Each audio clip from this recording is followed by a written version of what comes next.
मोदी जी का अपने भाषण में ये कहना कि राष्ट्रगीत को एक विभाजनकारी सोच द्वारा काटा गया, उन सब महापुरुषों का अपमान है। वंदे मातरम को विभाजित करने का आरोप लगाकर आप पूरी संविधान सभा पर आरोप लगा रहे हैं। जितनी देर हमारे प्रधानमंत्री देश के प्रधानमंत्री रहे हैं, 12 साल हो गए हैं, लगभग उतने ही सालों के लिए जवाहरलाल नेहरू जी जेल में रहे। उसके बाद 17 साल के लिए प्रधानमंत्री रहे। आप बड़ी आलोचना करते हैं इनकी, लेकिन अगर इन्होंने इसरो नहीं बनाया होता तो आज आपका मंगलयान नहीं होता। तो मैं उनको एक छोटी सलाह देना चाहती हूँ कि नेहरू जी से जितनी भी शिकायतें हैं, जितनी भी गलतियाँ उन्होंने की आपके जहन में, जितनी भी गालियाँ देनी है, जितना भी अपमान करना है, उसकी भी एक सूची बना दीजिए।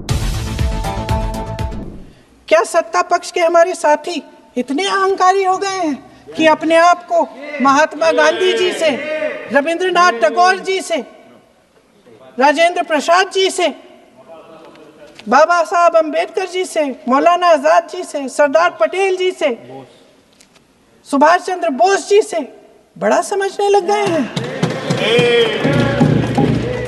मोदी जी का अपने भाषण में ये कहना कि राष्ट्रगीत को एक विभाजनकारी सोच द्वारा काटा गया, उन सब महापुरुषों का अपमान है जिन्होंने अपना पूरा जीवन इस देश की आज़ादी की लड़ाई में झोंक दिया। वंदे मातरम को विभाजित करने का आरोप लगाकर आप पूरी संविधान सभा पर आरोप लगा रहे हैं, उसके हर एक नेता को दोषी ठहरा रहे हैं।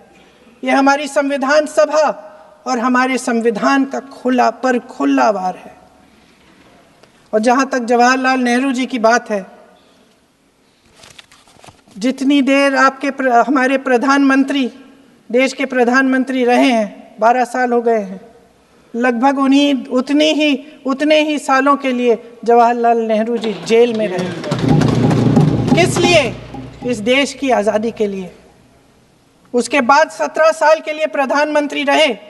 आप बड़ी आलोचना करते हैं इनकी, लेकिन अगर इन्होंने इसरो नहीं बनाया होता तो आज आपका मंगलयान नहीं होता।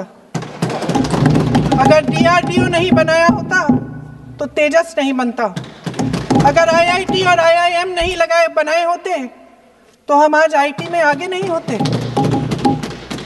अगर एम्स नहीं बनाया होता तो हम कोरोना की जब बड़ी चुनौती का सामना कैसे करते? हाँ, वही बना कुछ भी। इसका मतलब है इस मुद्दे का जवाब नहीं है आपके पास है? अगर इन्होंने BHEL, गेल, सेल, भाखड़ा नंगल ये सब नहीं बनाया होता जो आप सब बेच रहे हैं, तो ये विकसित भारत कैसे बनता? और मत कहिए बाकी। पंडित जवाहरलाल नेहरू इस देश के लिए जिए। सुन लीजिए, बेच लो यार, और बाकी भी बेच देंगे। पंडित जवाहरलाल नेहरू इस देश के लिए जिए और देश की सेवा करते करते उन्होंने दम तोड़ा। फिर भी सुन लीजिए, मेरी एक सलाह ले लीजिए।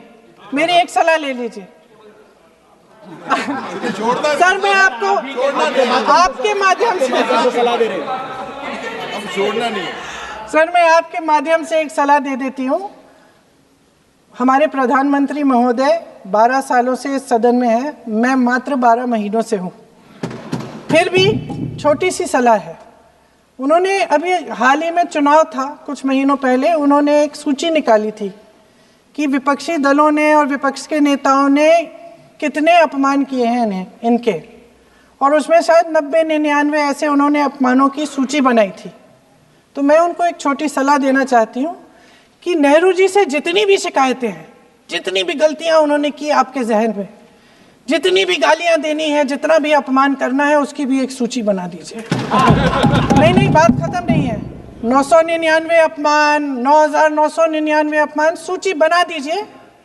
और फिर हम एक समय निर्धारित करते हैं, जैसे हमने 10 घंटे आज वंदे मातरम पर हमने बहस किया है ना, उस तरह से हम अध्यक्ष महोदय जी से पूछेंगे एक समय निर्धारित करेंगे, 10 घंटे, 20 घंटे, 40 घंटे, जितने घंटों में आपकी ये शिकायत पूरी हो जाए, माननीय सदस्य आप तो आप शांत हो जाएं और हम बहस कर लेंगे। लेकिन इस सदन का कीमती समय, जिसके लिए हमें यहाँ पे जनता ने भेजा है, जैसे हमें जनता की समस्याओं को हल करने के लिए चर्चा करनी चाहिए, इस्तेमाल करना चाहिए, उसको एसी के लिए इस्तेमाल करिए।